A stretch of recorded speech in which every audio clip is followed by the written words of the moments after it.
इन आयतों के नाजिल हो जाने के बाद अब्दुल्ला बिन उम्मे मखतूम को इस्लामी मुआशरे में एक मुमताज़ हसीयत हासिल होगी। और आयशा बयान करती हैं कि रसूलुल्लाह सल्लल्लाहु अलैहि वसल्लम के पास उस इन आयतों के नज़ूल के बाद जब भी अब्दुल्ला बिन उम्मे मखतूम आए तो रसूलुल्लाह सल्लल्लाहु अलैहि वसल्लम इनको अपने घर में बिठा के शहद पिलाया करते थे जब भी आए।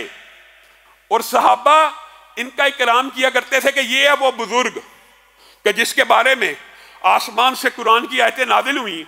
एक मरतबा रसूलुल्लाह सल्लल्लाहु अलैहि वसल्लम की ज़िंदगी में रसूलुल्लाह के पास आ गए और आगे कहने लगे अल्लाह के रसूल अब तो बूढ़ा हो चुका है। देखे कितनी उम्र थी, रसूलुल्लाह के दौर में बूढ़े थे और शहीद कहाँ पे हुए? जंगे कादसिया में।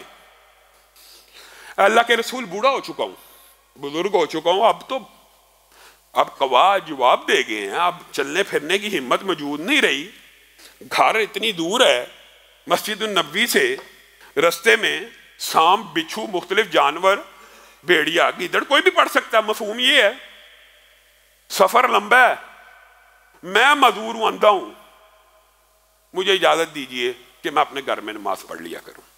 रसूलुल्लाह सल्लल्लाहु अलैहि वसल्लम ने कुछ देर सोचा और कहा आपको इजाजत है।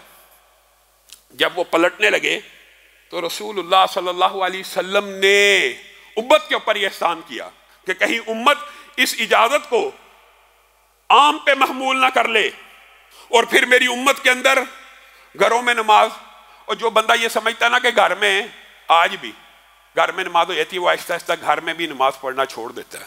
नमाज वही कायम रखता है जो मस्जिदों की तरफ बार बार पलट के आता है। मुसलमान मर्द की नमाज मस्जिद में उसकी एक दलील, ये बहुत बड़ा वाक़या है। रसूलुल्लाह ने कहा रुकिए, क्या मुअज्जिन की आज़ान आपके घर तक आती है? जी हाँ। अल्लाह के रसूल जब मुअज्जिन अज़ान दे रहा होता है बाद अल्फाज मेरे घर में टकराते हैं। तो फिर रसूलुल्लाह सल्लल्लाहु अलैहि वसल्लम ने कहा आपका मस्जिद में आना ज़रूरी है। एक नबीना है, एक रास्ता ख़राब है, एक रास्ते में जानो माल का अंदेशा है, बुजुर्ग आदमी है, अगर उसकी नमाज घर के अंदर नहीं है तो एक हट्टे कट्टे बंदे की नमाज घर में मुसलमान मर्द की हो जाएगी।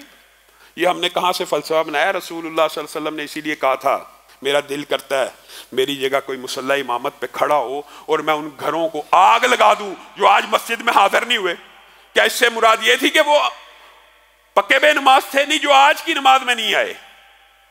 रसूलुल्लाह का ये ख्वाहिश है, गोया रसूलुल्लाह सल्लल्लाहु अलैहि वसल्लम ये बतलाना चाहते हैं कि जो नहीं आया उसका घर माल जान तबाह हो ही गई। असर की नमाज के बारे में, दीगर नमाजों के बारे में आपने ये हदीसें सुनी हुई हैं। सिर्फ फजर की दो सुन्नतें, सिर्फ फजर की दो सुन्नतें, फजर की दो सुन्नतें, ये फर्ज है नहीं, ये सुन्नतें हैं। ये दुनिया और माफीहा में जितनी नेमतें हैं उससे बड़ा खजाना है, जो चाहता है पाले।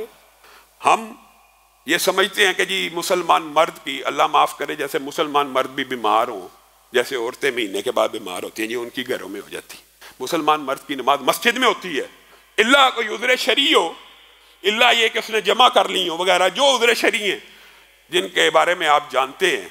मुसलमान मर्द की नमाज सिर्फ मस्जिद में होगी। और ये अब्दुल्ला इब्न उम्मे मखतूम की इस हदीस से भी ये बात है। और एक और वाक़या इनकी ज़िंदगी का मशहूर है, उसके बाद अपनी बात को आगे बढ़ाएंगे कि आपको पता ये अज़ान भी दिया करते थे और हज़रत बिलाल के बाद पहले मुअज्जिन यही थे। इस्लाम के पहले मुअज्जिन हज़रत बिलाल, उनके बाद ये जो फ़िक़ही कुलिया और कायदा आज आप देखते हैं मस्जिदों में, इसकी बुनियाद भी ये हदीस है। होता ये था कि हज़रत बिलाल ने अज़ान दी तो इकामत अब्दुल्ला बिन उम्मे मखतूम कहा करते थे, फिर अब्दुल्ला बिन उम्मे मखतूम ने अज़ान दी तो इकामत बिलाल कहा करते थे। तो रसूलुल्लाह सल्लल्लाहु अलैहि वसल्लम ने फिर ये फैसला नाज़िल फरमाया ज़ाहिर अल्लाह की ताईद के साथ कि उसका हक पहले है जो अज़ान दे वही इकामत कहे। ये जो फ़िक़ही कुलिया है कि अगर अज़ान देने वाला इकामत के वक़्त खड़ा हो और वो कहे मैंने इकामत देनी है तो फिर कोई दूसरा शख्स इकामत नहीं दे सकता। अगर वो इजाज़त दे दे अलग बात है, लेकिन जिसने अज़ान कही हो उसी का पहला हक है वही इकामत कहे। अगर वो वहाँ पे इमाम के पीछे खड़े होकर कह दे इकामत मैंने देनी है तो फिर किसी और नमाजी को यह हक हासिल नहीं है कि वो इकामत के। ये रसूलुल्लाह सल्लल्लाहु अलैहि वसल्लम ने बयान कर दिया।